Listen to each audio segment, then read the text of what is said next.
The lane had gone quiet in the way lanes do after dusk, when the birds stop deciding things and the wind settles into the hedges to rest. Sorrel had been walking for longer than she meant to, her coat pulled close, her thoughts loosened by miles of soft, dark road. And just when her legs had begun to ask polite questions about stopping, she saw it. A window, then another. Amber, low, unhurried lights, glowing the way a held breath glows just before it's let go. The inn sat back from the lane behind a low stone wall softened by moss, its shape more suggestion than structure in the dimness. A steep roof, a crooked chimney breathing a thin ribbon of wood smoke into the navy sky, and a single lantern hanging above a door the color of old plums. A wooden sign swung there, its painted letters worn soft by weather. Hollowlight Inn. Beneath the name, in smaller letters, almost an afterthought, a place to be tired in. Sorrel stood at the gate for a moment longer than she needed to. There is a particular stillness that settles over a person right before rest finally becomes possible. And she felt it now, a loosening behind her ribs, as though her whole day had been leaning against a door that was only just now opening. She lifted the latch. It gave without protest, oiled and gentle, like it had been waiting for a hand like hers. The path to the door was short, lined with lavender gone silver in the dark, and the air smelled of beeswax and something baking far off, cinnamon, maybe, or the ghost of it. Her boots were quiet on the stone. She raised her hand to knock, but before her knuckles reached the wood, the door eased open on its own, unhurried, as though the inn had simply exhaled.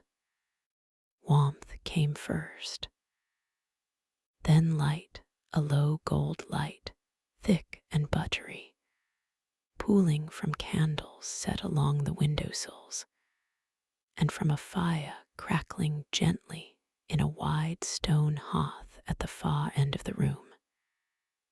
It smelled of cedar and melted wax, and something herbal steeping in a kettle.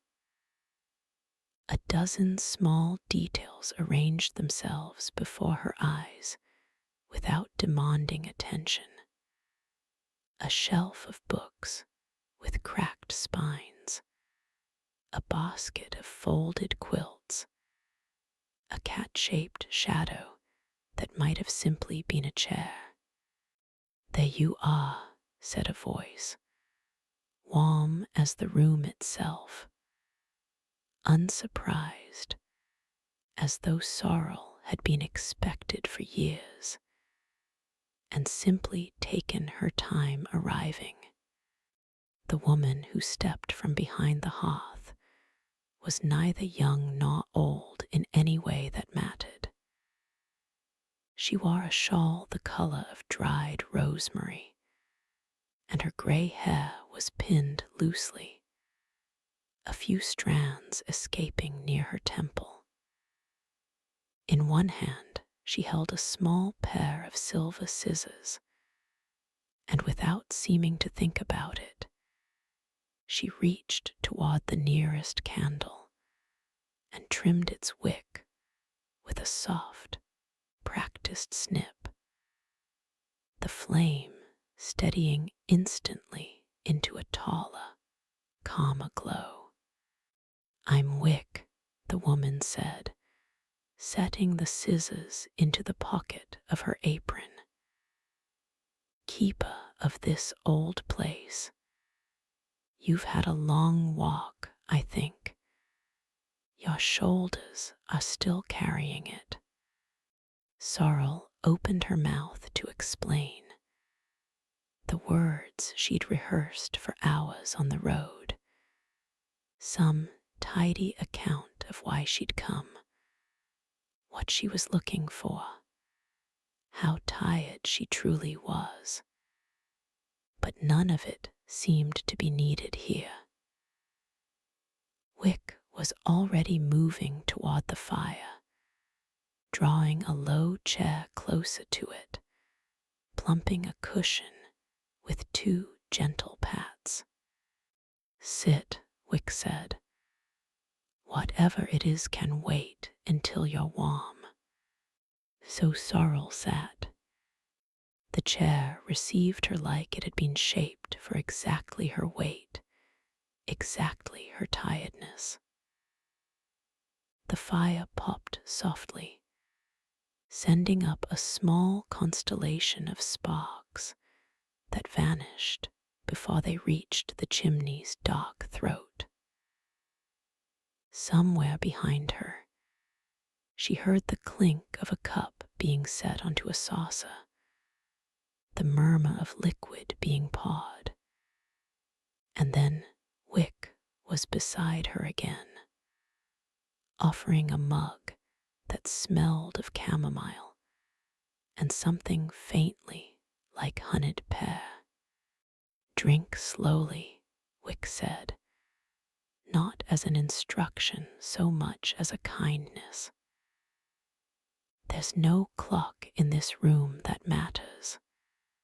Sorrel wrapped both hands around the mug and felt the heat seep into her fingers, into her palms, up through her wrists, as if warmth were something that could be absorbed the way rain soaks into dry ground. She hadn't realized how cold she'd been. She hadn't realized either how long it had been since someone looked at her the way Wick was looking at her now. Not with questions, not with expectation, just a quiet, patient welcome. The way one might look at a lamp, finally being lit at the end of a long evening. Outside, past the wavering glass of the window, the dark had gathered fully now, soft and complete. But in here, the light held steady. The fire murmured on. And for the first time in what felt like a very long while, Sorrel felt the tight coil behind her sternum begin, gently, to loosen one slow breath at a time, the way a fist unclenches only once it's certain it's safe to. She did not know, yet, what kind of place this was, only that some part of her had been walking toward it for longer than tonight. Wick settled into the chair across from her, folding her hands in her lap, and said nothing more for a while. She simply let the fire do what fires do, and let the silence be the kind that asks for nothing at all. Somewhere above them, a floorboard creaked once, gently, like the house shifting its weight to get comfortable. A clock ticked from an unseen hallway, though its rhythm felt looser than clocks usually kept, as if even time here had agreed to slow its pace out of courtesy. Sorrel let her eyes travel the room once more. The books, the quilts, the small brass hooks by the door, holding a single unclaimed lantern, its glass still faintly warm from some earlier use. "You'll want a room," Wick said eventually, though it wasn't quite a question. "One with a window, I think. You look like someone who likes to know the dark is still out there, even while you rest." Sorrel nodded and found she could not remember, just then, the last time anyone had known such a small, true thing about her without being told. The stairs to the upper floor were narrow and dark wooded, worn smooth in the center of each step by decades of quiet feet. Wick led the way with a lantern that seemed to need no matches, its flame simply present, simply glowing, as though it had never once gone out. The light swayed gently against the walls, catching on old paintings of hills and harbors, on a tapestry gone soft with age, on a shelf of small glass jars that held nothing Sorrel could name, pressed flowers, perhaps, or folded paper, or something else entirely that she decided not to ask about yet. "Mind the fourth step," Wick said, without looking back. "It likes to be noticed." Sorrel minded it and felt oddly grateful for the warning. The way one is grateful for any small proof that someone is paying attention to your comfort. At the top of the stairs, a hallway stretched in both directions, doors set at careful intervals, each one a different soft color: sage, dove gray, the palest blue. Wick stopped before a door the color of the inside of a shell, pale rose gone gentle with time, and pushed it open without a key. The room breathed out to meet them. It was small in the way a nest is small, not cramped, but exactly enough. A bed dressed in heavy linen sat beneath a sloped ceiling, and a single tall window looked out into the dark, its glass old enough to hold a faint ripple, like water remembering it used to be sand. A candle already burned on the windowsill, and beside it sat a low wooden chest, no larger than a loaf of bread, its lid carved with a pattern of interlocking leaves. "This was my grandmother's room once," Wick said, setting the lantern on a table by the door. "Though I suppose by now it's been everyone's room, one visitor at a time." She crossed to the window and drew the curtain halfway, leaving a gap for the dark to still be seen, exactly as she had promised. There. Now you'll always know it's still out there. Sorrel set her bag down slowly, feeling the room settle around her like water, finding its level.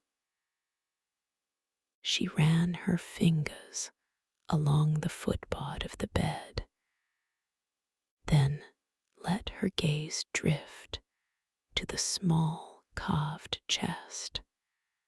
"What's inside?" she asked, before she could decide whether it was polite to ask at all. Wick's mouth curved, not quite a smile, more like the beginning of one that had learned to take its time. "Go on and see, if you like. Everyone who stays in this room eventually does."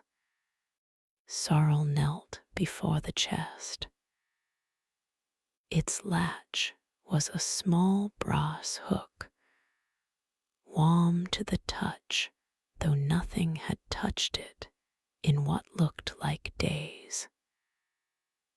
She lifted it, and the lid opened without a creak, as though it too had been oiled by kindness. Inside lay a handful of small objects, each wrapped in a scrap of cloth or tucked into a fold of paper. A smooth gray stone with a single white ring around its middle, a pressed sprig of dried lavender tied with red thread, a tiny painted thimble, its enamel chipped at the rim, a folded note, yellowed soft at its edges. Sorrel did not unfold the note. It felt, somehow, like it belonged to someone else's quiet. "Guests leave them," Wick explained, settling into the chair by the window, as though she had all the time in whatever world this was. "Small things. Things they don't need to carry anymore, or things they want the next tired traveler to find." A kind of message passed hand to hand, except none of the hands ever meet. She reached over, and with the same unhurried habit as before, trimmed the candle's wick with her small silver scissors, and the flame straightened, brightened, settled. We call them the dream keepsakes. No one quite remembers who started it, only that once it started, no one wanted it to stop. Sorrel turned the smooth stone over in her palm.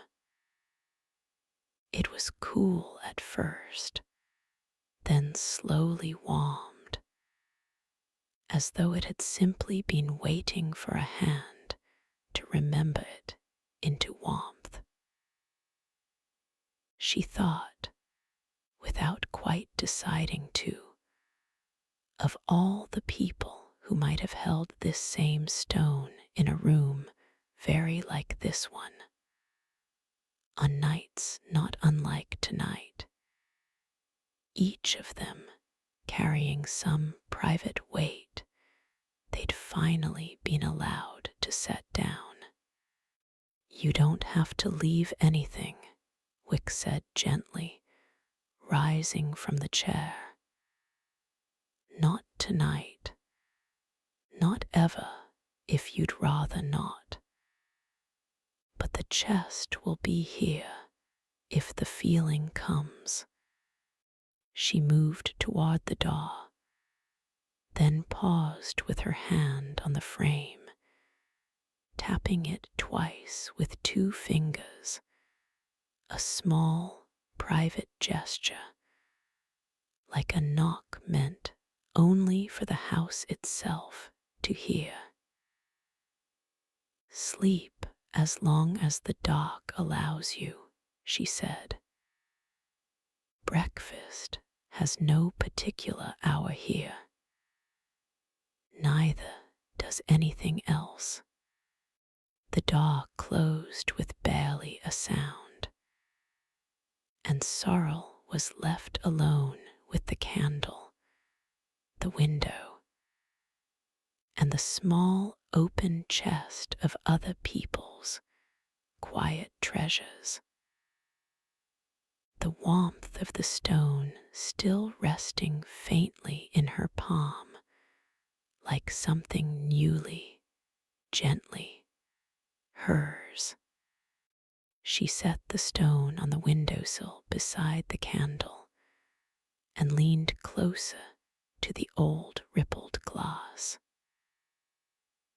Beyond the low stone wall, past a garden she could only half make out, something glowed, a soft, greenish gold light, coming from a small glass structure tucked among dark hedges.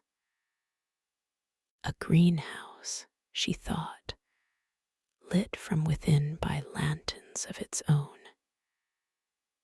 She wondered who tended it at this hour, then let the wondering go, the way one lets go of a leaf already drifting downstream. She undressed slowly, folding her travel-worn clothes over the chair, and pulled back the heavy linen coverlet to find the sheets already turned down, smelling faintly of dried lavender, as though someone had known the exact hour of her arrival. The mattress gave beneath her with a soft, forgiving sigh. She lay for a while, simply breathing, listening to the small sounds of the inn settling around her, a distant clink of dishes being washed, the low murmur of the fire below through the floorboards, the wind finding the eaves and deciding, gently, not to disturb them. The candle burned on, unhurried, its flame no longer needing to be trimmed for a while yet. Sorrel closed her eyes, the smooth stone still faintly warm on the sill beside her, and let the first true tiredness of the evening finally, fully arrive.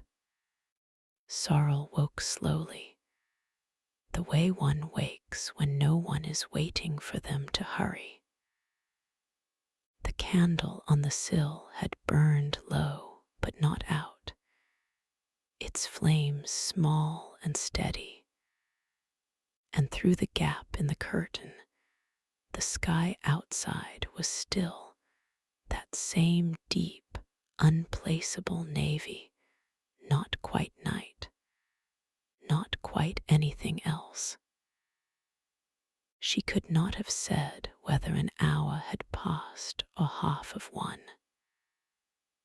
Time, it seemed, moved differently under this roof, less like a river and more like a held note. She dressed without rushing, and found, upon opening her door, that the hallway smelled faintly of wood smoke and warm bread, drawing her downstairs the way a hand might gently draw a sleeve. The common room was just as she'd left it, fire still breathing its slow orange light across the floorboards, though someone had added a fresh log, and the flames had reorganized themselves around it with quiet enthusiasm. Wick stood near the hearth, a kettle in hand, pouring pale gold tea into 2 cups without having been asked. "There you are," she said again, the same words as before, though they landed differently now, less like a greeting to a stranger, and more like the resumption of something already begun. "Sit. I've put honey in already. You look like a person who takes it, even when she says she doesn't." Sorrel sat and discovered Wick was right, and did not bother pretending otherwise. The tea was warm and faintly floral, and Sorrel wrapped her hands around the cup the same way she had the night before, as though her body had already learned this particular comfort and simply wanted to repeat it. Across from her, Wick settled into her own chair with the loose, unhurried grace of someone entirely at home in her own body and her own hours. "How long have you kept this place?" Sorrel asked, because it seemed, suddenly, like the right sort of question. Not urgent, just curious. The way one asks a friend something they've wondered for a while. Wick considered this with the same patience she seemed to bring to everything, turning her cup slowly on its saucer. "Longer than I can properly account for," she said. "My grandmother kept it before me, and hers before that, though I sometimes think it's less that we keep the inn and more that the inn keeps finding someone willing to be kept by it." She smiled, faint and warm. "It sits a little outside of the ordinary run of days. Not hidden, exactly.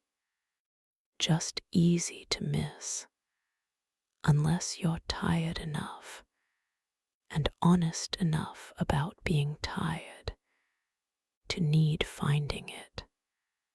Sorrel turned this over the way she'd turned the smooth stone over in her palm the night before. "Is that why I found it?" "That's usually why anyone does," Wick said. "The inn doesn't call to people who aren't ready. It waits instead, patiently, the way a good chair waits for the right evening to be sat in." The fire popped, sending a small shower of sparks up into the dark throat of the chimney, and for a moment neither of them spoke, letting the quiet do what quiet does best. Sorrel found she didn't mind the silence. It didn't ask anything of her, the way silences sometimes did in other rooms, other lives. It simply sat alongside her, patient as the woman across the hearth. "There are others who stay here," Wick said eventually, refilling both their cups without spilling a drop.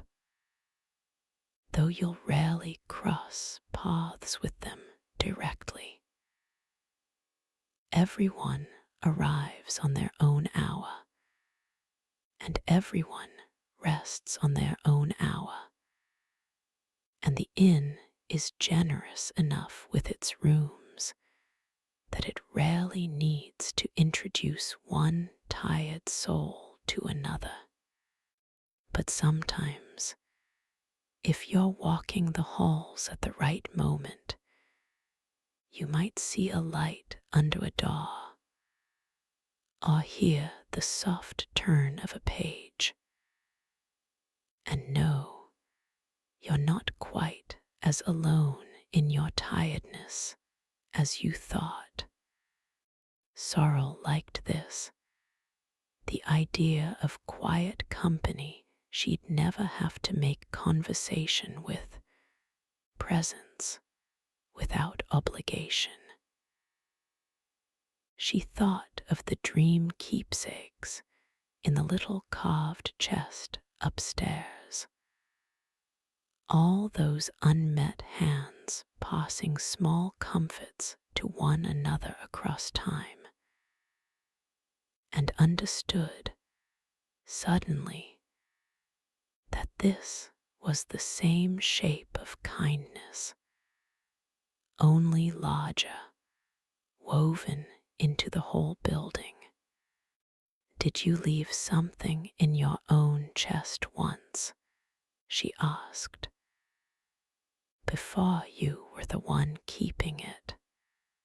Something flickered across Wick's face, not sorrow exactly, but its softer cousin, the kind that comes from remembering something gently rather than painfully. "I did," she said, "a very long time ago. But that's a story for another cup of tea, another evening. Tonight is still yours to spend as you like." She rose, crossing to the hearth, and took up her small silver scissors from her apron pocket, trimming the nearest candle's wick with the same unhurried care as always, the flame steadying beneath her touch. It was, Sorrel realized, a kind of ritual, not just tending the light, but tending the room itself, the way some people hum without noticing, or trace the same wan groove in a wooden railing every time they pass it. "What would you like to do with your evening?" Wick asked, turning back to her. "There's the garden, if you'd like the night air.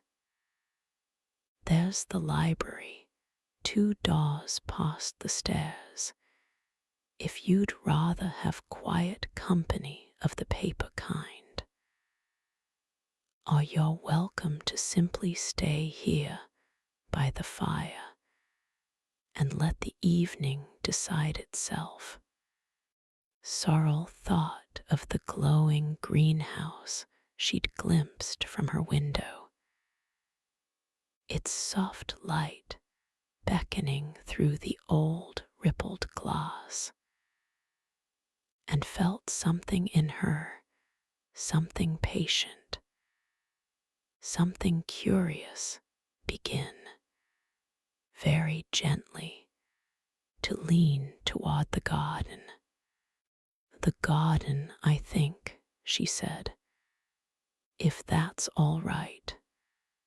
"It's more than all right," Wick said, rising to fetch a shawl from a hook by the door, thick and soft, and the color of moss after rain. It's rather what the garden hopes for most evenings, someone curious enough to come find it. She draped the shawl over Sorrel's shoulders and nodded toward a narrow door set into the far wall, one Sorrel hadn't noticed until now. Through there, follow the path. It knows where it's going, even if you don't yet. Sorrel rose, the warmth of the tea and fire still humming through her, and felt something close to anticipation. Not the sharp, hurried kind, but the slow, unfolding kind, like a door easing open onto a room she already somehow knew she would love. The narrow door opened onto a short stone passage, cool and smelling faintly of damp moss. And then, all at once, the garden opened around her. It was not large. That was the first thing Sorrel noticed. Not a sprawling estate garden, but something closer to a private pocket of the world, walled in on all sides by dark hedges taller than she was. The sky above a deep bowl of navy, scattered with soft, unhurried stars. Lanterns hung along the path at careful intervals, glass globes holding candlelight that flickered gold against the surrounding dark. And the path itself was laid in flat stones, each one worn smooth, each one slightly uneven in a way that asked her gently to walk slowly or risk stumbling. She walked slowly. The air here was cooler than inside, touched with the scent of something floral and faintly sweet. Jasmine, she realized, following the smell to a trellis heavy with small white blossoms that seemed to glow faintly in the dark, as though they'd stored up the day's light and were only now letting it go. Beneath the trellis, a low stone fountain trickled water in a steady, unbothered rhythm, more whisper than sound, the kind of noise that seemed designed less to be heard and more to be simply felt, somewhere low in the chest.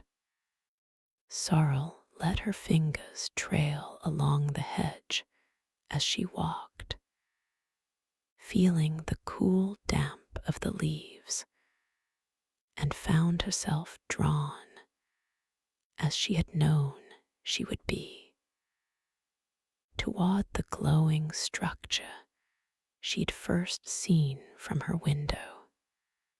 It was smaller up close than it had appeared from above. A greenhouse no larger than a garden shed, its walls made of hundreds of small glass panes, some clear, some tinted the softest green, all of them lit from within by lanterns hung at different heights, so that the whole structure seemed to glow the way a paper lantern glows, warm and diffuse and alive. Vines had grown up one side of it, dark and glossy in the lantern light, and the door stood very slightly ajar, as though someone had only just stepped out, or as though it had simply never learned to close all the way. She pushed it open the rest of the way and stepped inside. The warmth hit her first, a humid green warmth, entirely different from the fire's dry heat, thick with the smell of soil and growing things. Rows of plants she couldn't name in the low light rose on either side of a narrow path, their leaves catching the lantern glow and throwing soft, shifting shadows across the glass walls. Somewhere above her, moths moved in slow, unhurried circles around the highest lantern, their wings catching gold each time they passed close to the flame. At the far end of the greenhouse stood a small wooden table, and on it, beneath a glass dome, sat a single flower unlike any of the others, pale, almost luminous, its petals faintly translucent, glowing softly from some light sauce Sorrel couldn't identify, as though the flower itself had swallowed a small piece of moonlight and simply never let it go. Along the way, she passed shelves crowded with smaller pots, herbs with silvery leaves, a trailing vine studded with tiny star-shaped blooms, a cluster of mushrooms glowing the faintest blue in the shadow beneath a workbench. Someone had left a pair of gardening gloves folded neatly over the edge of a watering can, as though they'd simply stepped away mid-task and trusted the garden to wait for their return. Unhurried, the way everything here seemed to trust in its own good time. She approached the table slowly, the way one approaches anything rare and unexplained, and found, tucked beneath the dome beside the flower, a small handwritten card in careful, looping script. It only opens for those who have stopped rushing toward tomorrow. Sit a while, and it may show you. Sorrel lowered herself onto a low wooden bench near the table, arranging the borrowed shawl more snugly around her shoulders, and watched. For a long moment, nothing happened, and she found she didn't mind. The fountain trickled faintly through the greenhouse walls. The moths continued their slow gold circles. Her own breathing, she noticed, had slowed to match the rhythm of the water, in and out, unhurried, unforced. And then, so gradually she almost missed the exact moment it began. The flower's petals shifted, not blooming outward in any dramatic way, but simply relaxing, the way a hand relaxes when it finally, fully, lets go of something it had been gripping without noticing. A soft light pulsed once from its center, gentle as a held breath released, and the whole greenhouse seemed, for just a moment, to glow a little warmer. Sorrel felt something in her own chest answer, that small unclenching, as though the flower and her own tired body had been speaking, without words, the exact same quiet language. She did not know how long she sat there. Time, as Wick had said, moved differently here, less like a river, more like a single held note, stretching as long as it needed to. When she finally rose to leave, the flower had settled back into its soft, steady glow, patient, waiting for the next tired visitor to arrive, and simply, finally, stop rushing. She stepped back out into the garden, the night air cool against her warmed skin, and paused a moment beneath the trellis of jasmine, breathing in its sweetness one more time before she let the greenhouse door settle quietly shut behind her. The moths would keep their slow gold circles without her. The fountain would keep its unbothered whisper, and the flower, she suspected, would keep opening and closing for whoever next needed reminding how to stop rushing. She found the path home lit gently ahead of her, lantern by lantern, all the way back to the amber windows of Hollowlight Inn, and walked it slowly, in no hurry at all to arrive. Back in her room, the candle on the sill had burned lower still, though it showed no sign of ending, merely settling. The way a fire settles into embers without losing its warmth. Sorrel sat on the edge of the bed for a while, still wrapped in the borrowed shawl, feeling the greenhouse's gentle warmth linger in her chest like the last note of a song. The little carved chest sat where she'd left it, lid closed now, though not latched.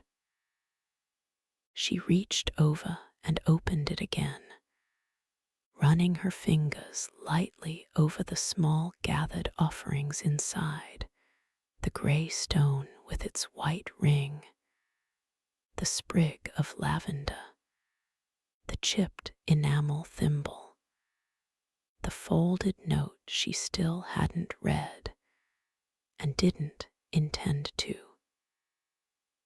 Each object held its own quiet weight, the accumulated tiredness and hope of some stranger she would never meet, passed forward like a hand offered in the dark. She thought of what Wick had said, that everyone who stayed in this room eventually opened the chest, and that some, though not all, chose to leave something behind. She thought too of the flower in the greenhouse, the way it had opened only once she'd stopped rushing toward whatever came next, as though rest itself were less a destination and more a kind of permission she had to grant herself slowly, in small pieces. Sorrel realized, turning the stone over once more in her palm, that she had been rushing for a very long time. Not toward anything in particular. That was the strange part. Just rushing out of habit, the way a wound-up thing keeps ticking even after there's nothing left to count toward. She had walked so many miles to arrive here, and it had taken until this very moment, sitting on the edge of a stranger's grandmother's bed with a warm stone in her hand, to understand that the walking itself had been the slow work of setting something down. She did not have much with her. A traveler rarely does, when she's been carrying herself carefully for a long while.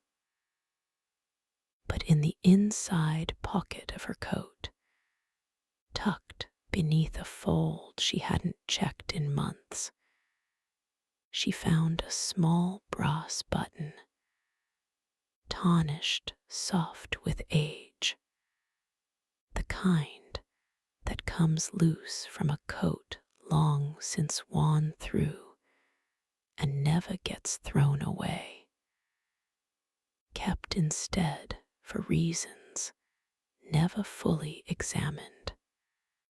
It had been her mother's once, from a coat Sorrel could barely remember, and she had carried it for years without knowing quite why. The way people carry small, unexplainable things simply because putting them down feels like losing something larger than the object itself. She held it for a long moment in the candlelight, watching the low flame catch its wan surface and turn it, briefly, gold. She remembered, faintly, the shape of the coat. It had come from dark wool, a little too big, worn on cold mornings that had long since blurred together into a single soft impression rather than any one particular day. She could no longer recall her mother's exact voice, not really, but she remembered the weight of that coat being settled over her own small shoulders once, on a morning she could no longer place, and the button, ever since, had simply come along with her quietly, the way certain small things do. From somewhere below, faint through the floorboards, she heard Wick humming. No tune Sorrel recognized, low and wordless, the kind of sound a person makes without noticing they've begun, the way some people whistle while they work or tap a rhythm against a countertop. It drifted up through the old wood of the inn like warmth rising from a hearth, and Sorrel found herself listening to it the way one listens to rain against a window, grateful for a sound that asks nothing back. Then, gently, she set it into the chest among the other keepsakes, tucking it into a fold of the same soft cloth that had wrapped the thimble, as though giving it a small bed of its own. On a scrap of paper from the drawer of the little bedside table, she wrote, in a hand less careful than Wick's, but no less sincere, for whoever needs to know that carrying something for a long time doesn't mean you have to carry it forever. It's all right to set it down here. It will be warm. She folded the note twice and placed it beside the button, then closed the lid, feeling the small brass latch click into place with a softness that seemed, somehow, satisfied. Something in her chest had eased that she hadn't fully noticed carrying. Not gone exactly, but lighter, the way a held breath feels lighter the moment after it's finally released.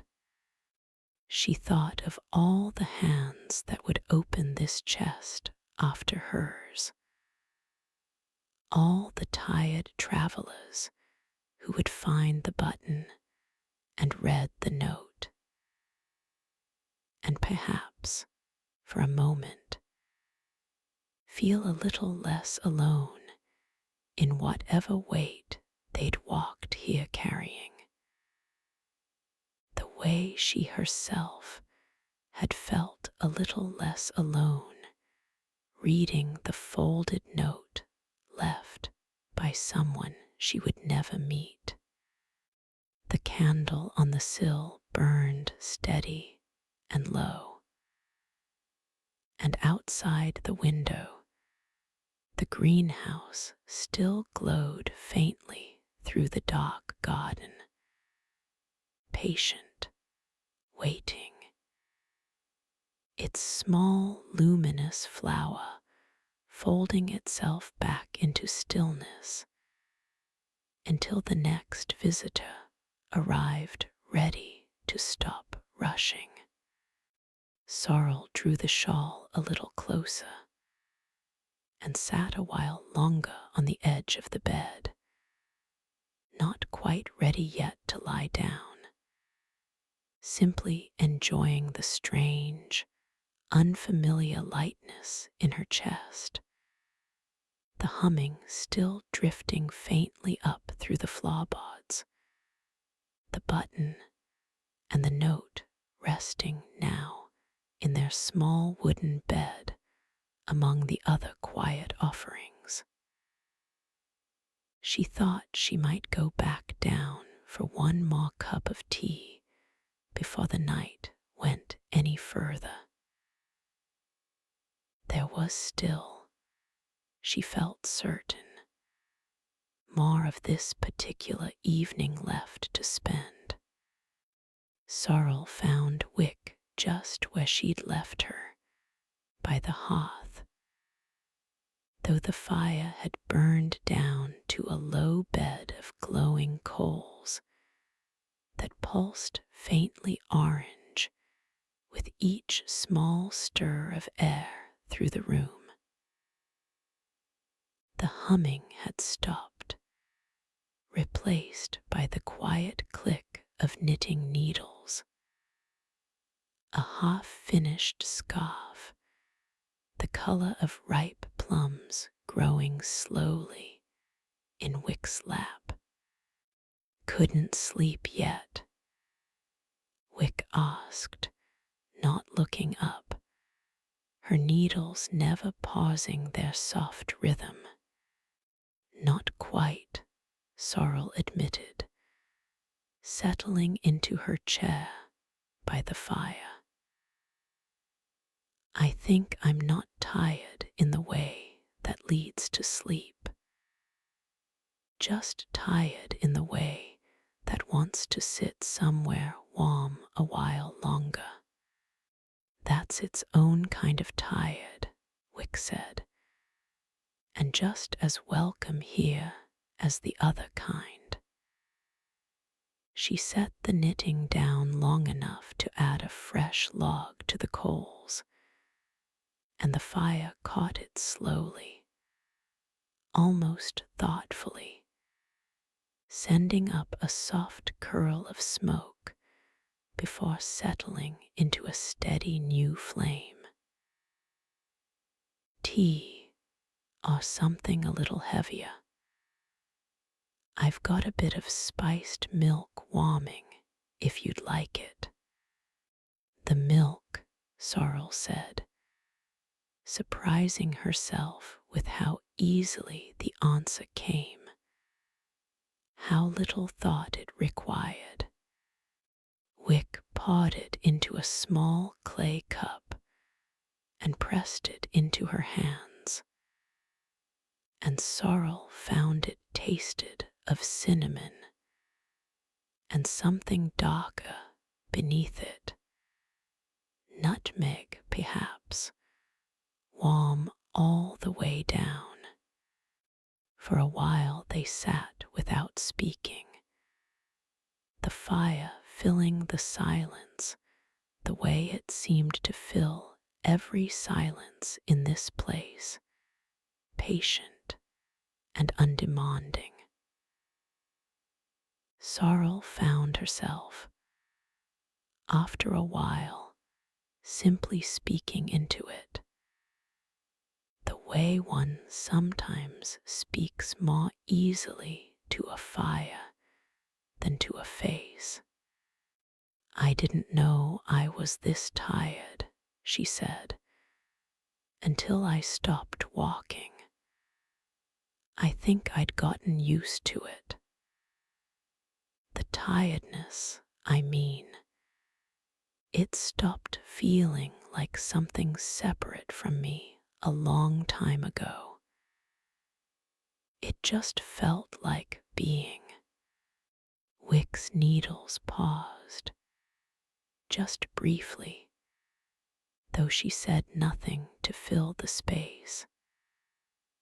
Only let Sorrel's words settle the way ash settles after a flame dies down. I wasn't running from anything, Sorrel continued, half to Wick, half to the fire itself. That's the strange part. There wasn't a single thing I could point to, just years of small mornings that all asked a little more of me than I had to give, until one day I simply started walking, without deciding to, really. I only knew I wanted to find somewhere that wasn't asking anything of me at all. And did you? Wick asked gently. Sorrel looked around the room, the low fire, the worn books, the quilts folded soft in their basket, the woman across from her, with her half-finished scarf and her patient, unhurried face. I think I did, she said. I think this might be the first place in a long while that hasn't asked me for anything. Wick smiled then, the same slow building smile from the night before, warm and unhurried. That's rather the whole point of it, she said. This inn doesn't want your story, or your reasons, or your explanations for why you're tired. It only wants you rested. Everything else, if you feel like sharing it, is simply a bonus. She picked her knitting back up, needles finding their rhythm again. Though for what it's worth, I'm glad you did share a little of it. It's easier to tend a fire for someone once you know a little of what they've been carrying toward it. Sorrel sipped her spiced milk, feeling its warmth spread slow and steady through her chest, matching the fire's own gentle heat.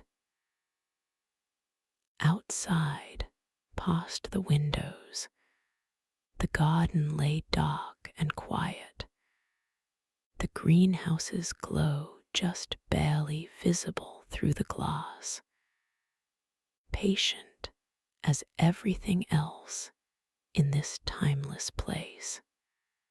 You said before that you left something in the chest once, Sorrel said, remembering. A long time ago. I did, Wick said, and though her needles kept their rhythm, something in her voice softened further, grew a little more distant, a little more fond. A small brass key, if you can believe it, that didn't open anything anymore. I'd kept it for years, after the door it belonged to was gone. Leaving it here felt like finally admitting the door wasn't coming back, and that I didn't need to keep waiting by it. She glanced toward the stairs, toward the room where Sorrel's own new keepsake now rested among the others. It's still there, I imagine, tucked somewhere in that chest, if you'd ever like to find it. The fire crackled softly, and Sorrel felt, for the second time that evening, the particular warmth of being trusted with something small and true. Do you ever miss it? She asked. Whatever door it opened. Sometimes, Wick said, without hesitation, as though the question no longer had sharp edges left to catch on. Missing something and being at peace with its absence aren't opposites, I've found. They sit in the same room together quite comfortably, given enough time. She held up the scarf to check its length against her arm, then let it fall back into her lap, needles resuming their soft click. That's rather what this whole inn is for, if you want the truest answer. Not forgetting, just finding a warm enough place to set things down so they stop weighing quite so much. Sorrel thought of the button resting now among the stone, and the thimble, and the old brass key she hadn't yet found. All those small surrendered weights gathered together in one carved wooden chest, keeping each other company through the years. It seemed, suddenly, like a very fine way for things to be kept, not hidden away out of shame, not thrown out in a fit of forgetting, but simply set down gently among others who understood. The coals shifted, and a soft shower of sparks rose and faded before reaching the chimney's dark mouth. Somewhere upstairs, faint through the ceiling, she thought she heard the wind find a loose shutter and settle it back into place, as though the house itself were tucking in its own edges for the night. "I think," Sorrel said slowly, "I'd like to see the library after all, just for a little while before I finally do sleep." 2 doors past the stairs, Wick reminded her, though she was already rising to bank the fire for the evening, adjusting the coals with a practiced, unhurried hand. "Take a lantern from the hook. The library likes to be visited gently, and gentle is easier with a little light of your own." The lantern from the hook by the door needed no matches either, its flame catching the moment Sorrel lifted it free, low and gold and steady in her hand.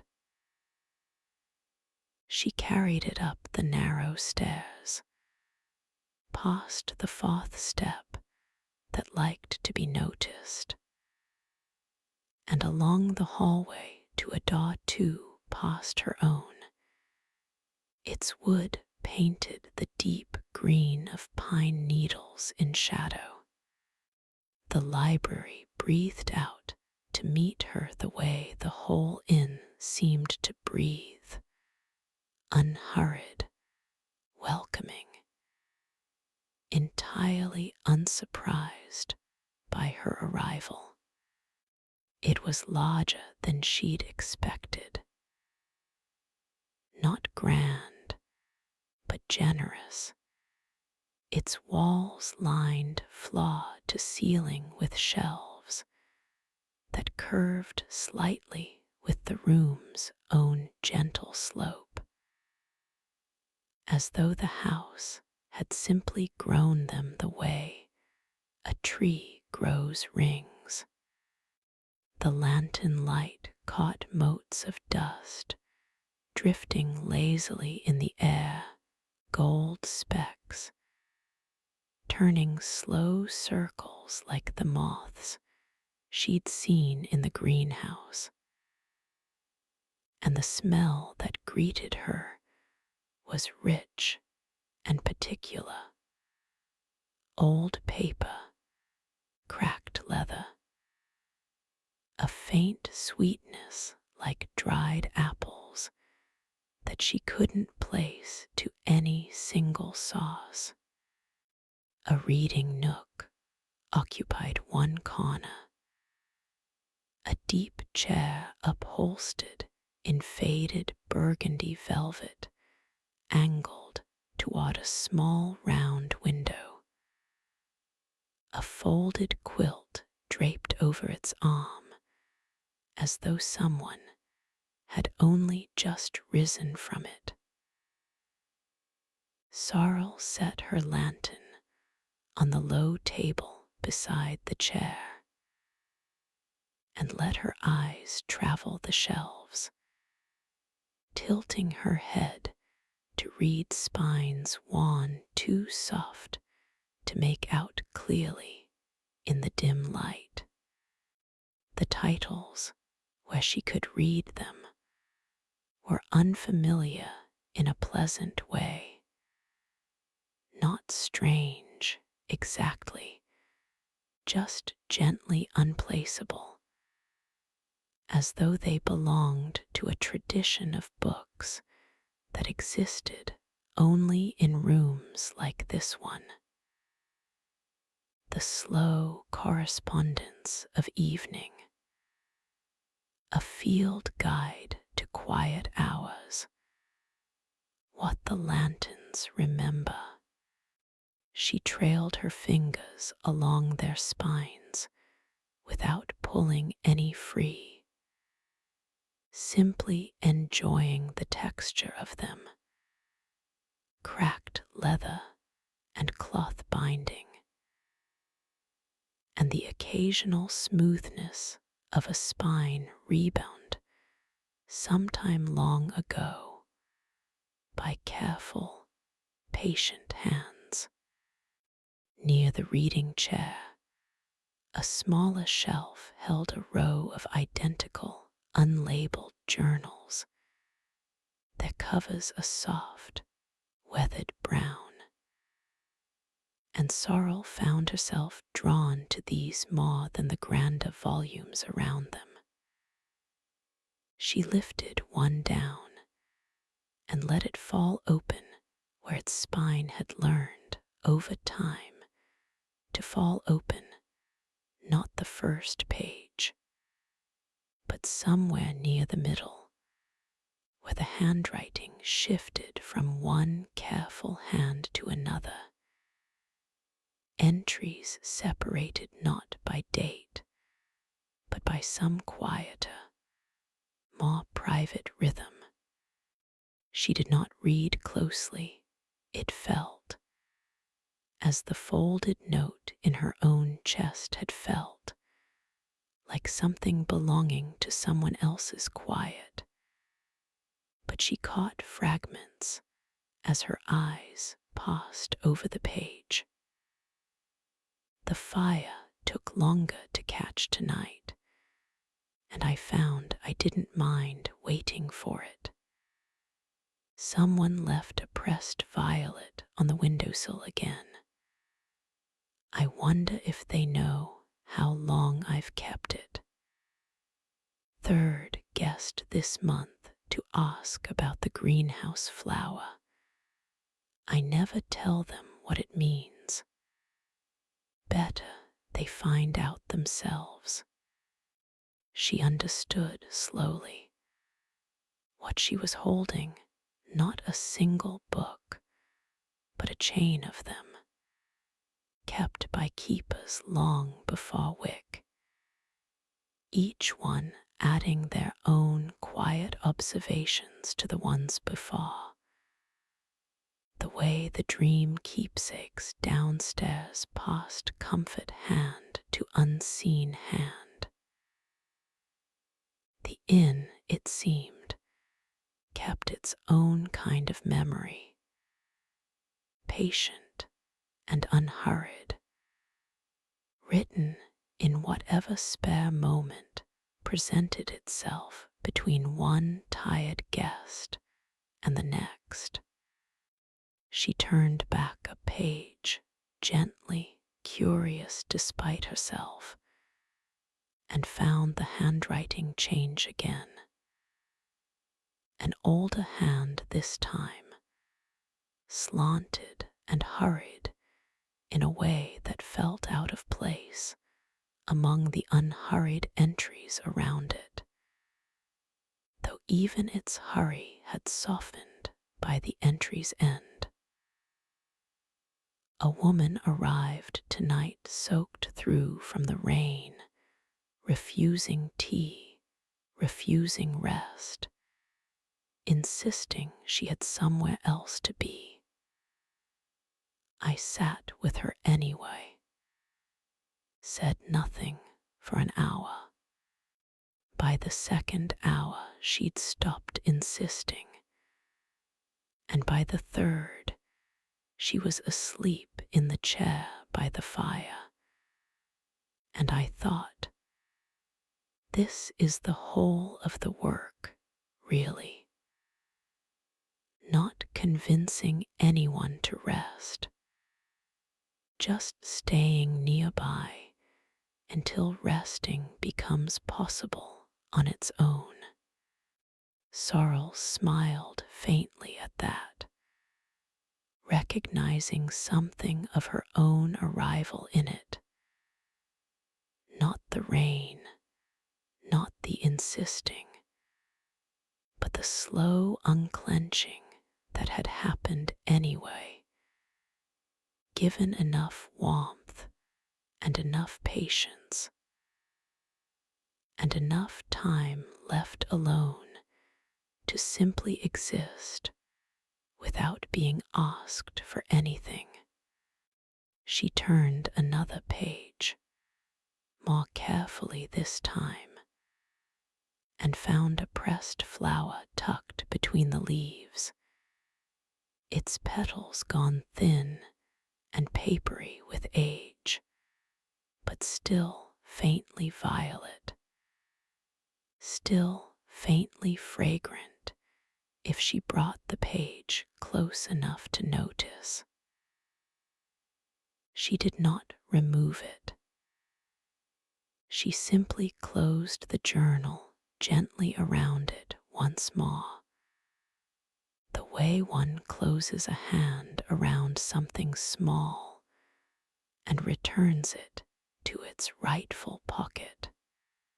Sorrel settled into the velvet chair, pulling the folded quilt over her knees, and let the journal rest closed in her lap, one hand resting lightly on its worn cover, as though it were something living that preferred, occasionally, to be held. The lantern's light pooled warm and low around her, and through the small round window she could just make out the garden below. The greenhouses glow a soft smudge of gold among the dark hedges. She thought of her own small addition to this quiet chain of things, the button, the note, resting now among the older, more established offerings, and felt, not for the first time that evening, a sense of having joined something far larger and gentler than she'd expected to find at the end of a long and tiring walk. Outside, the wind moved once through the garden, stirring the jasmine, and somewhere below, faint through the floorboards, she heard Wick's needles resume their soft, steady click, keeping their own quiet rhythm long into whatever hour this timeless evening had become. Sorrel returned the journal to its place on the shelf, careful to slide it back exactly where she'd found it, and carried her lantern back down the narrow stairs, minding the fourth step out of habit now rather than warning. The common room welcomed her back with its familiar low fire, and Wick glanced up from her knitting with the same unhurried warmth as always, as though no time at all had passed, or perhaps as though all the time that had passed didn't much matter either way. "Find anything good?" Wick asked. "A great many things I didn't read," Sorrel said, settling back into her chair. "And one small thing I did." She didn't elaborate further, and Wick didn't ask her to, simply nodding as though this were exactly the right amount of library to have found on a first visit.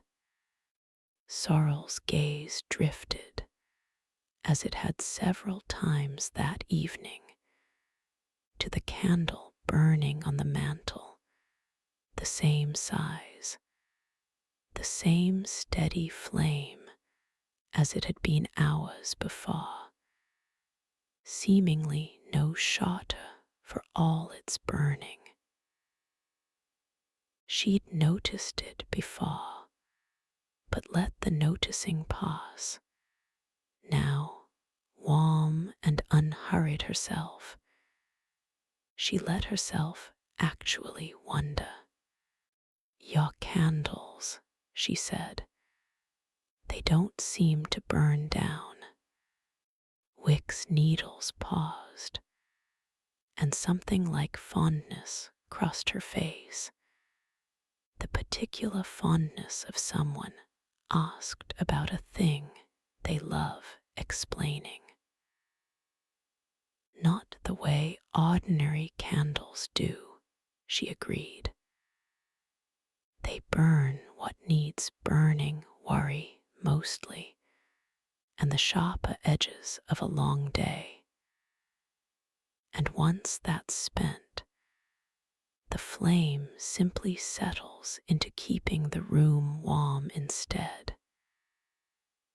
It's why I trim the wicks so often, not because they're going out, but because a flame that's stopped consuming anything still likes to be tended, the same as anyone does. So they're not really candles at all," Sorrel said slowly. "Oh, they're candles," Wick said, smiling.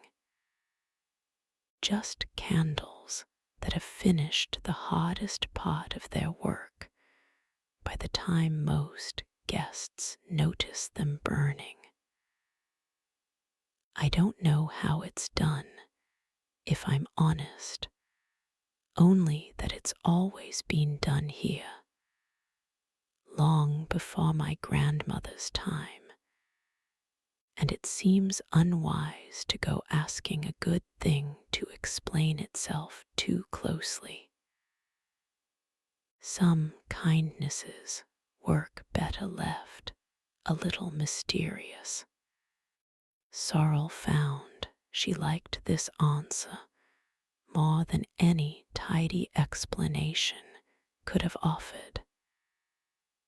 The idea that some comforts simply existed, unquestioned, doing their quiet work without needing to be understood to be trusted. The fire popped softly, and from somewhere down the hallway past the stairs, a door opened and closed with the faintest click, followed by the soft, unhurried tread of footsteps crossing to another room. Sorrel glanced toward the sound, curious despite herself, but Wick only continued her knitting, entirely unbothered. "Another guest?" Sorrel asked quietly. "Almost certainly," Wick said. "Arrived an hour or so before you, if I remember rightly. A quiet sort, kept mostly to the room with the blue door, reading by lamplight, from what little I've seen of the light beneath it." She glanced toward the hallway with the same fond, unhurried expression she'd worn discussing the candles. "You likely won't cross paths tonight, and that's all right. Some tired souls prefer their solitude witnessed rather than shared, and the inn's glad to offer either. Sorrel thought of the pressed violet in the journal upstairs, the fragments of some earlier keeper's careful hand, the way the whole building seemed woven through with lives that brushed close to one another without ever quite touching, and found the thought, rather than lonely, oddly comforting. There was room here, it seemed, for every shape of tiredness, the kind that wanted company, and the kind that simply wanted to know company existed somewhere nearby, unseen, undemanding, a warm light under a door 2 rooms down. Have there ever been guests who didn't want to leave? Sorrel asked, watching the candle flame hold its steady, patient shape. More than a few, Wick said, and there was no worry in her voice at all, only the same unhurried fondness she brought to everything. The inn doesn't mind that either. It's not in any rush to see anyone off. But I've noticed something over the years. The ones who stay longest are rarely the ones who needed the longest rest. Usually they're the ones who have simply forgotten. For a while, that rest is meant to be carried back out into the world, not kept here like something too fragile to travel. She set her knitting down and reached for the poker, stirring the coals gently, coaxing a little more warmth from them without any urgency at all. Eventually, most everyone remembers on their own, and when they do, the inn tends to make the leaving as gentle as the arriving. There's rarely any need to hurry them along. Sorrel considered this, turning it over the way she turned the stone and the button and the pressed violet's memory. All these small weighted things she'd handled tonight without quite meaning to collect them. She did not feel, sitting here now, any particular urgency to leave. But she thought she understood, distantly, what Wick meant, that the rest she was gathering here was meant for somewhere else eventually. Some ordinary morning down the road, not meant to stay folded forever inside these warm walls. I think I understand, she said. I think you do too, Wick agreed. And there was something almost proud in it, quiet and unshowy. The way a good teacher might feel watching a lesson land exactly where it was needed. Though there's no hurry in understanding it fully tonight, either. Plenty of evening left yet.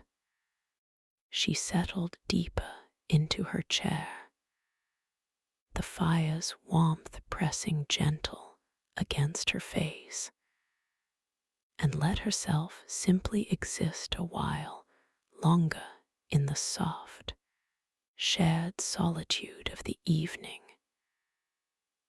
Wick's needles clicking their steady rhythm, the distant, unseen guest turning pages behind a blue daw, the candles burning low and endless, and entirely unbothered by the hour. Outside, the wind stirred the garden once more, and somewhere far off, faint enough to be almost imagined, she thought she heard the greenhouse's small fountain still trickling its patient, unbothered song into the dark. Later, though later meant little enough in a place like this, Sorrel found herself drawn to the deep window seat set into the far wall of the common room, half hidden behind a curtain of pale linen. She hadn't noticed until she rose to stretch her legs. Cushions lined the seat, wan, soft, and slightly sunken in the middle from years of quiet use. And the window itself looked out not toward the garden, but toward the open dark beyond the inn's low stone wall fields, she thought, or perhaps the beginnings of a wood, indistinct and gentle in the navy dark, scattered here and there with the same unhurried stars she'd seen from her room. She curled into the seat, drawing her knees up beneath the borrowed shawl, and rested her temple against the cool glass. From here, the whole of the sky seemed to open a little wider than it had before, as though the window had been built specifically for this kind of looking, not searching for anything, just receiving whatever the dark chose to show. Wick joined her after a while, settling onto the opposite end of the window seat with the same unhurried grace she brought to everything. A fresh cup of something warm in each hand. She passed one to Sorrel without asking whether she wanted it, and Sorrel accepted it without needing to be asked. "I like this window best of all of them," Wick said, tilting her face toward the glass. The others all look toward something, the garden, the lane, the greenhouse. This one just looks toward the dark itself. Some nights, that's exactly what a person needs. Not a view of something specific, just enough room to look at everything and nothing all at once. Sorrel sipped her drink, something faintly spiced again.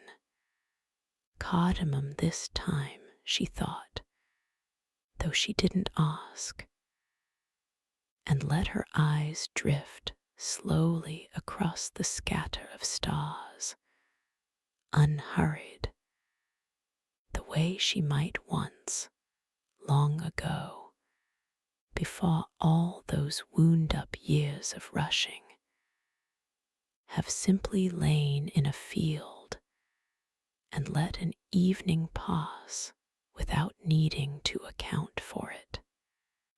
"It's strange," she said quietly, I don't think I've looked at stars properly in years. Not really looked, just glanced on my way to somewhere else. That's the trouble with somewhere else, Wick said, not unkindly. It's very good at making you forget to look at where you already are. She was quiet a moment, turning her own cup slowly in her hands, steam curling up past her face in the low light. The stars don't mind being glanced at, of course. They'll wait as long as it takes for someone to properly look. That's rather their whole nature, I think, patience, dressed up as light. Sorrel found she liked that description very much, and let it settle somewhere warm behind her ribs alongside everything else. This strange, timeless evening had settled there already. The stone, the flower's slow bloom, the button given quietly away, the pressed violet kept safe between two pages by some keeper long gone. So much had been set down tonight, and so much, it seemed, had been offered in return, without her ever once having to ask for it. Do you ever look out this window yourself? She asked. Or is it only for guests? Every keeper of this house has their own window, Wick said. Mine used to be the one in the kitchen, watching the herb beds. But somewhere along the way it became this one instead. I couldn't tell you exactly when.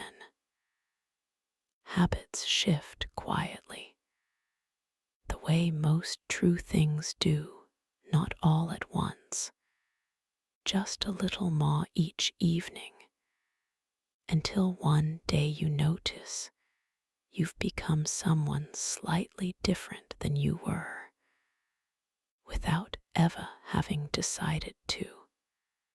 She smiled faintly at her own words, as though hearing them aloud surprised her a little. I suppose that's true of guests too, in its way. No one arrives here quite the same as they leave. What was I before? Sorrel asked, half teasing, half genuinely curious. Before whatever I'm becoming now. Tired, Wick said simply, and there was such gentleness in the single word that Sorrel felt it land somewhere soft rather than sharp. Tired, and carrying more than you'd let yourself notice. That's all anyone is, arriving here. The becoming happens later, quietly, usually without anyone noticing it happening at all. Not even the person it's happening to. Sorrel turned her face back toward the window, toward the wide, unhurried dark and its scatter of patient stars, and thought that this, perhaps, was the truest kindness the whole evening had offered her yet. Not the tea, not the fire, not even the small warm chest of surrendered things upstairs, but simply this, being told plainly and without judgment exactly what she'd arrived as, and being trusted to become something else in her own good time. The wind moved once more through the unseen fields beyond the window, and somewhere far off, so faint it might have simply been imagined, Sorrel thought she heard the low, patient call of some night bird settling into its own rest. Wick hummed softly again, the same wordless tune from before, and Sorrel let her eyes close for a moment, not quite sleep yet, but close enough to feel its gentle pull beginning, unhurried, from somewhere just beyond the edge of the present moment. "You're welcome to stay right here a while," Wick said quietly, noticing. "The bed will keep. So will the stars, for that matter. There's no wrong place to rest in this house, and no wrong hour to finally let yourself do it." Sorrel didn't answer, only let her breathing slow further, matching itself, without quite meaning to the steady, patient rhythm of Wick's humming, and the distant, unbothered dark beyond the glass. Sorrel woke from her half-doze in the window seat some unmeasured while later, the cup in her hands gone cool, the cushions warm beneath her from the length of her resting there. Wick had drawn a second quilt over her knees at some point without waking her, and had returned to her chair by the fire, needles clicking their same soft, patient rhythm, as though no time at all had passed, or as though, once again, the passing hardly mattered. "Sleepy enough for the bed now?" Wick asked, glancing up with a warmth that held no impatience in it at all. "Nearly," Sorrel said, stretching slowly, feeling the pleasant heaviness of true tiredness settling at last into her limbs. Not the tight, wound-up tiredness she'd arrived with, but something looser, something closer to readiness than exhaustion. "I think I'll walk a little first, just down the hall and back. Take the lantern," Wick said, nodding toward the hook. "Not because you'll need it for seeing, just because it's nice to carry a little of your own light, even in a house as generous with it as this one." Sorrel took the lantern and climbed the stairs once more, slower this time, her whole body loose and unhurried in a way it hadn't been in longer than she could easily account for. The hallway welcomed her with its familiar rose and sage and pale blue doors, each one holding its own quiet room, its own quiet sleeper, its own private chest of surrendered things waiting to be found or left. Passing the room with the blue door, she noticed exactly what Wick had described, a thin seam of lamplight beneath it, steady and low, and the faint, unhurried sound of a page being turned. She slowed instinctively, not to listen, only out of some quiet instinct to acknowledge the presence on the other side of the wood without disturbing it. She thought, briefly, of leaving some small gesture, a knock, a word, but decided against it. This was not a kindness that wanted announcing. It was enough, simply, to know it was there, to walk a little more gently past it in return. She thought, standing there, of the journal upstairs, the hurried hand describing the rain-soaked woman who'd refused rest until she hadn't been able to refuse it any longer, and of all the other unnamed guests whose fragments had filled those pages, one careful entry at a time. Somewhere, she supposed, a version of tonight was being written down as well, though she couldn't guess by whose hand, or when, or what small detail of her own evening might be judged worth the ink. The smooth grey stone, perhaps, or the way she'd sat so long in the greenhouse, waiting for a flower to trust her.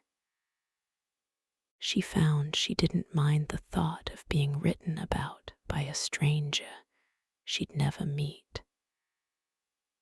It felt, oddly, like another kind of keepsake, offered forward the same unhurried way as everything else in this house. Further along, another door stood very slightly ajar. No light within, only the soft, even breathing of someone already deep in whatever rest they'd walked here carrying the need for. Sorrel did not look in. She only paused a moment in the hallway, feeling something quietly settle in her chest at the sound, proof, however small, that she was not the only tired soul this house had gathered in tonight, and yet not required either to carry any of their tiredness herself. Each door held its own room. Each room held its own rest, and the hallway between them asked nothing of anyone passing through it except a little softness in the footfall. She reached the end of the hall, where a small round window, not unlike the library's, looked out over the front lane she'd walked in on. The gate she'd lifted with an oiled and waiting latch, the lavender gone silver in the dark. From here, she could see the whole shape of her arrival laid out below her, small and distant now, already beginning to feel like a story rather than a memory still being lived.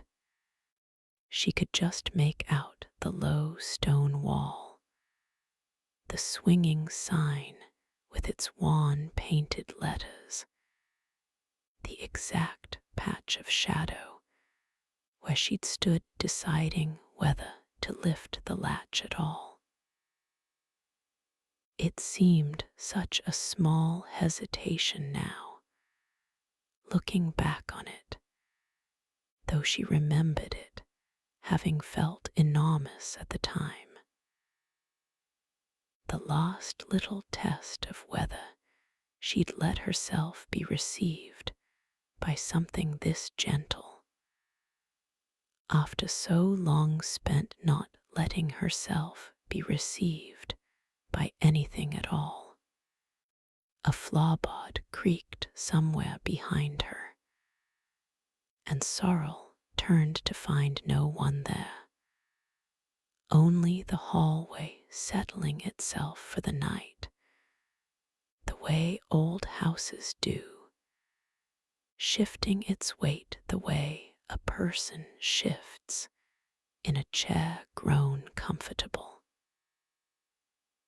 She smiled at the emptiness anyway, feeling less alone in it than the word itself usually implied. The house was full around her, she knew now, of quiet company she'd likely never meet directly. The reader behind the blue door, the sleeper breathing evenly a few rooms down, all the keepers whose careful handwriting filled the library's brown journals, all the guests whose small treasures filled the chest beside her own bed. She was one more thread now in a weave that had been gathering itself patiently for longer than she could guess. She turned back toward her own door, the pale rose one, and felt no hurry in the walking, only a quiet, gathering readiness, the same unclenching she'd felt in the greenhouse, in the chest, in the window seat beside Wick's patient humming. Each small moment of the evening folding into the next, building, without her quite noticing the building, towards something that felt, at last, very close to rest. Sorrel reached her own door, the pale rose one, soft as the inside of a shell, and paused there a moment, lantern still warm in her hand, listening to the house settle around her one last time before sleep finally claimed her fully. From the far end of the hall, she heard Wick's quiet footsteps climbing the stairs behind her, unhurried as ever, pausing here and there along the way. She turned to find Wick moving slowly down the corridor, her small silver scissors in hand, trimming each hallway candle in turn. A soft snip, a steadying flame, a murmured word too low for Sorrel to catch, though its tone was unmistakably fond, the kind of murmur one offers to something loved rather than merely maintained. It was, Sorrel realized, watching her, less a chaw than a kind of nightly blessing, repeated daw by daw, flame by flame, the same unhurried ritual that had greeted her the very first moment she'd stepped through the front door downstairs. Off to sleep at last, Wick asked, reaching the candle nearest Sorrel's door. "I think so," Sorrel said. "Truly this time." Wick trimmed the last wick with her usual practiced care, and the flame settled into a taller, steadier gold, throwing warm light across both their faces. "Good," she said simply. "You've done the harder work already, you know. The walking, the arriving, the setting down. All that's left now is the resting, and that part tends to take care of itself once everything else has been properly seen to." Sorrel found she had no reply ready for this, only a warmth in her chest too full and too quiet for words. So she simply nodded, and Wick, seeming to understand perfectly, reached out and gave her hand a single gentle squeeze, brief, warm, entirely unhurried, before continuing on down the hall with her scissors and her lantern, and her soft, murmured blessings for each remaining flame. Sorrel let herself into her room. The candle on the sill still burned steady and low, exactly as she'd left it, and the little carved chest sat closed beside it, its brass latch catching the light. She crossed to the window first, drawing the curtain back just slightly further, and found the greenhouse still glowing faintly through the dark garden. Patient as ever, its small luminous flower folded now into stillness, waiting for whichever tired traveler needed it next. Somewhere beyond it, past the hedges, the fields she'd glimpsed from the window seat lay dark and quiet under their scatter of unhurried stars, holding the whole sleeping world in the same gentle patience the inn itself seemed made of. She thought of the note she'd left in the chest. "It's all right to set it down here.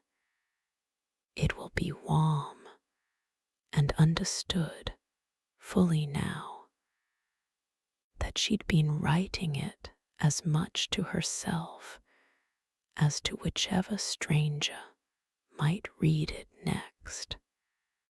The button was gone from her pocket, and in its place was something looser, lighter, harder to name, but easy enough to feel. A kind of permission she hadn't known she'd been waiting for, granted not by Wick, not even by the inn itself, but simply by the slow accumulation of one gentle hour after another, each one asking nothing of her at all. She thought, too, of everything the evening had quietly offered her, one unhurried piece at a time, the smooth grey stone still resting somewhere in her palm's memory, the flower's slow, unclenching bloom, the journal's fragments of other tired travelers who'd found their way here before her, the soft, light beneath a blue dot 2 rooms down, the wide dark window and its patient scatter of stars. None of it had asked anything of her. None of it had rushed her toward understanding it all at once. It had simply been offered, gently, in whatever order she was ready to receive it. The way a good meal is offered course by course, rather than all at once, on a single crowded plate. She sat for a while on the edge of the bed, in no hurry to lie down just yet, simply letting the fullness of the evening settle properly into place, not sorting it, not making sense of it, just letting it rest alongside her the way the stone had rested in her palm, warmed slowly by nothing more than proximity and time.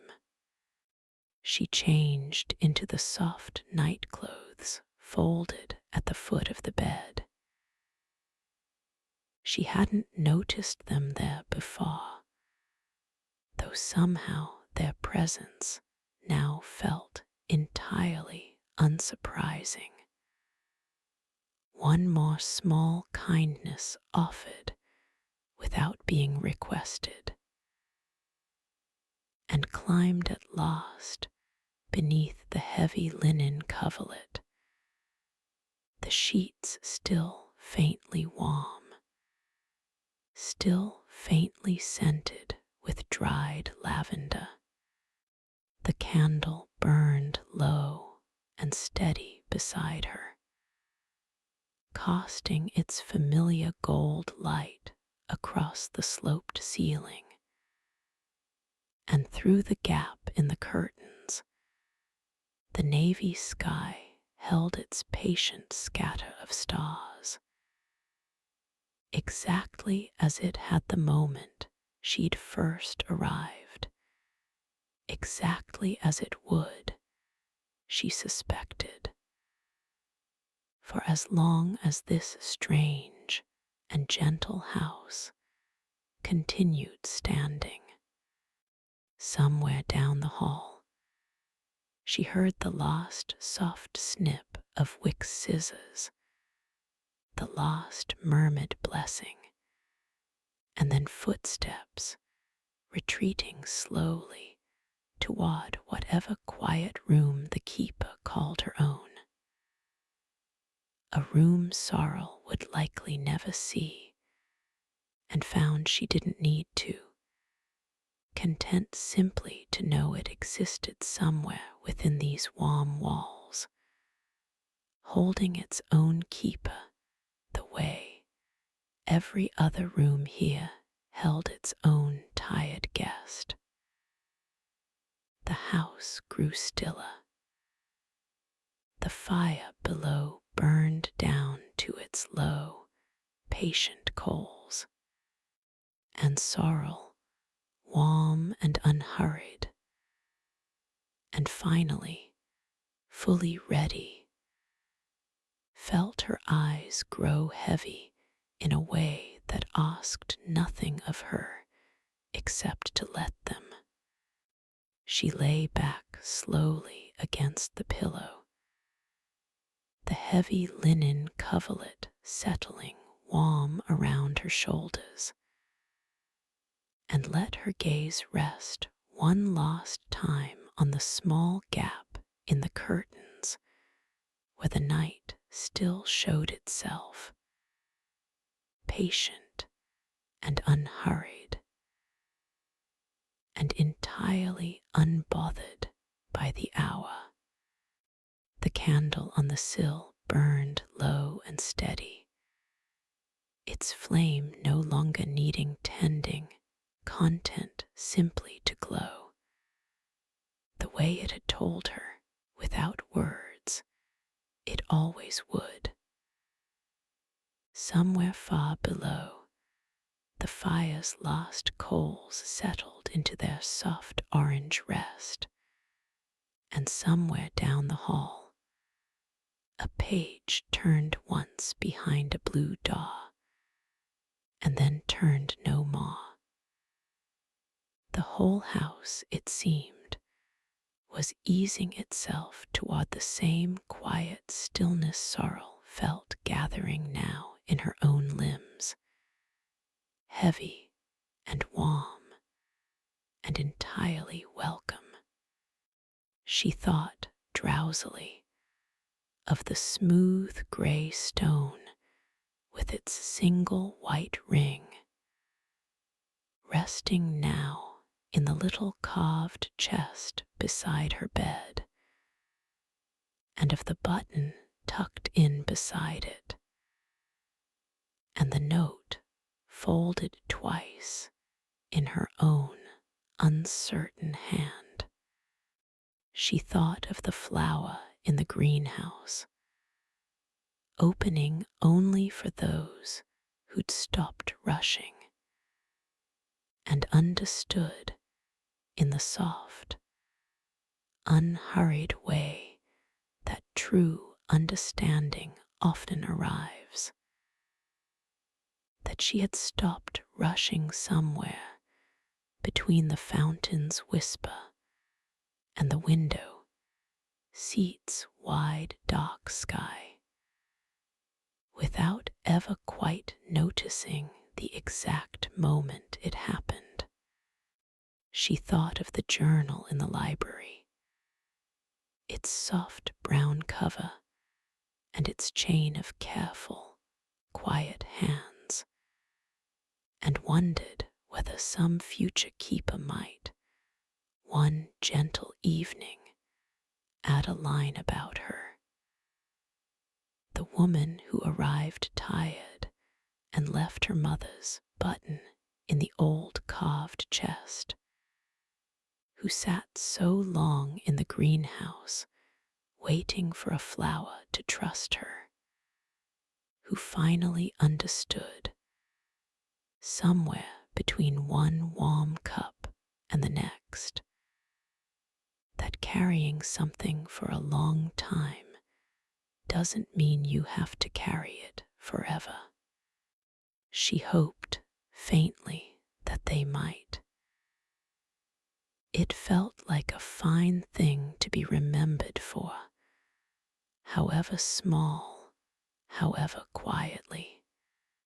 She thought of the reader behind the blue door, and the sleeper breathing evenly a few rooms down, and all the other tired souls this gentle house had gathered in tonight, each of them held in their own warm room, their own patch of candlelight, their own small chest of surrendered things. None of them alone, exactly, though none of them needing to be anything but quietly, peacefully apart. She thought of Wick, moving down the hallway with her small silver scissors, tending each flame in turn, humming her low, wordless tune, and felt something settle deep and warm in her chest at the thought of that gentle figure still awake somewhere in this house, keeping watch so that no one else would have to. Her breathing slowed, matching itself to the candle's steady, unhurried glow.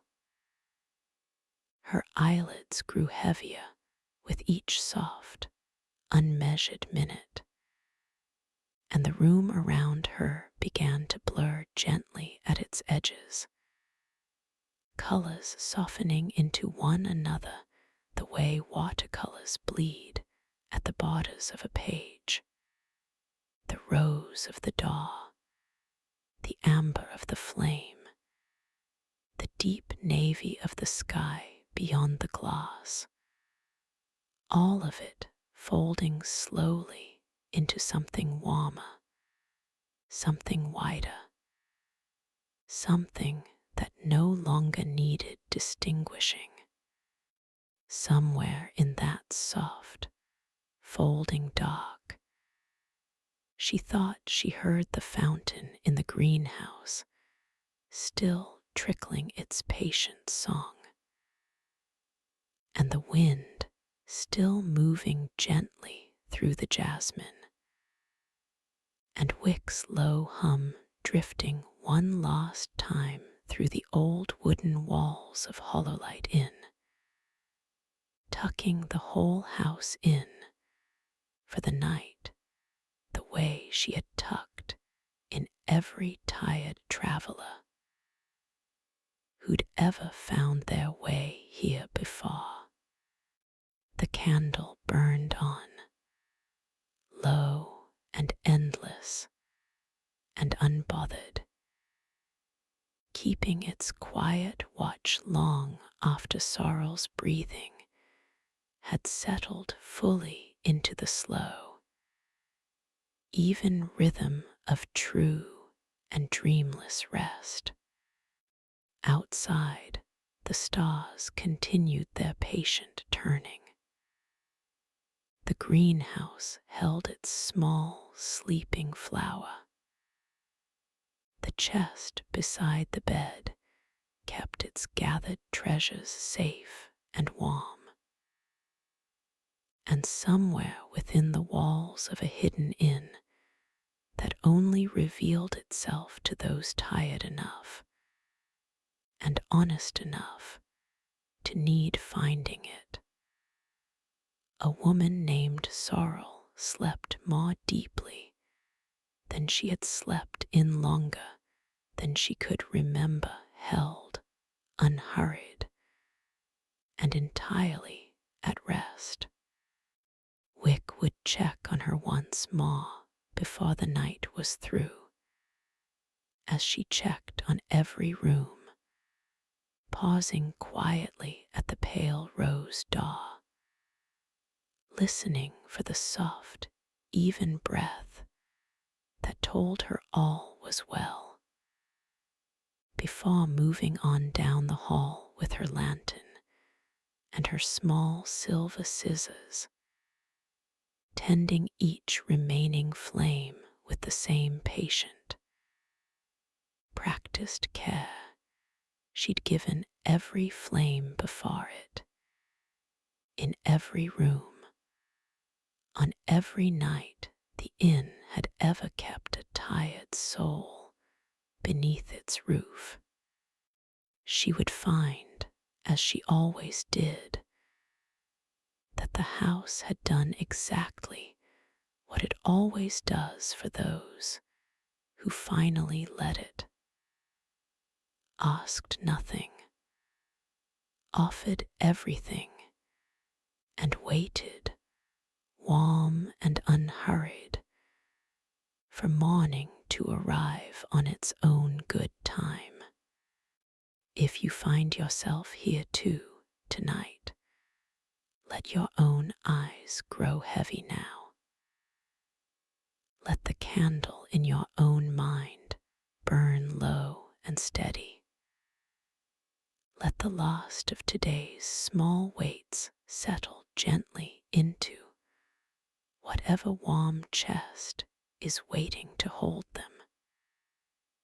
There is no rush in the letting go, and no wrong way to arrive at rest.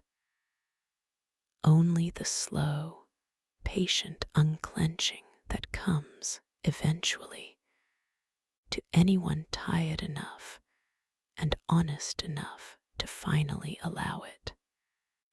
There is nowhere else you need to be. There is nothing more asked of you. Only this, the soft dark, the steady light, and rest arriving now unhurried, exactly as it should,